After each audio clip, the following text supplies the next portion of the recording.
கொண்டக்கடலை குருமா ப்ரெஷர் குக்கரில் எப்படி ஈஸியாக செய்கிறதுன்னு பார்க்கலாம். இதுக்கு குக்கரில் ஃபஸ்ட்டு 3 ஸ்பூன் எண்ணெய் சேர்த்துட்டு பட்டை கிராம்பு ஏலக்காய் எல்லாம் சேர்த்து நல்லா பொரிஞ்சதும் இதோடவே 2 பெரிய சைஸ் வெங்காயம் சேர்த்துக்கிறேன்.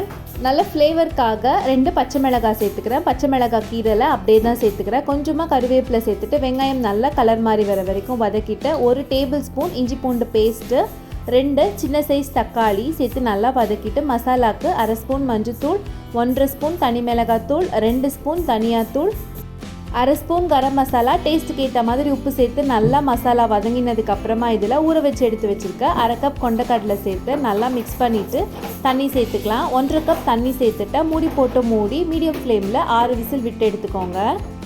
குருமால சேர்க்குறதுக்கு மிக்சர் ஜாரில் 1/4 கப் தேங்காய், 1 ஸ்பூன் கசகசா, 1 ஸ்பூன் சோம்பு சேர்த்து கொஞ்சமாக தண்ணி ஊற்றி நல்லா ஸ்மூத்தாக அரைச்சி எடுத்துக்கோங்க. ப்ரெஷர் எல்லாம் அடங்கினதுக்கப்புறமா அரைச்ச தேங்காய் பேஸ்ட்டு சேர்த்து ஒரு கொதி வந்ததுமே இறக்கிடலாம்.